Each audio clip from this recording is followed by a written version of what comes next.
Brother Joven, ang tinatanggap ng Diyos na pagsamba o paghahandog ay yung ayon sa pananampalataya. Ibig sabihin, ayon sa napakinggan na salita ni Kristo.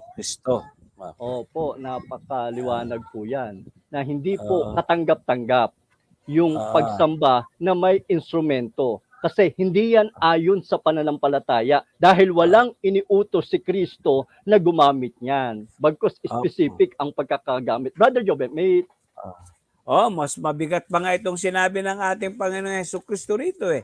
Sa ikalawang Juan, napakaliwanag. Ginamit na natin ito minsan. Sabi niya, sa 2 John 9, sabi niya, ang sino mang lumalampas at hindi nananatili sa aral ni Kristo ay hindi kinaroroonan ng Diyos. Ang nananatili sa aral ay kinaroroonan ng Ama at gayon din ng Anak. Meron ba silang mababasa na inaari ni Kristo ang paggamit ng instrumento? Wala.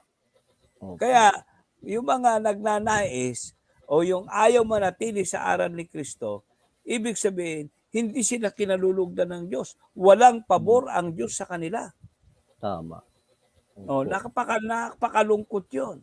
Kaya mga kaibigan, mga kapatid na tagapakinig, dapat intindihin natin ito sapagkat ito ay bagay na sagrado ang bagay na ito na hindi gawing parang ordinaryong bagay lang. Tama. Kaya dapat intindihin nila ito, sana. Opo. Brother Joven, medyo madami na po tayong comment. Basa po muna ako ha, at pagkatapos balikan po natin yung unang tanong kanina.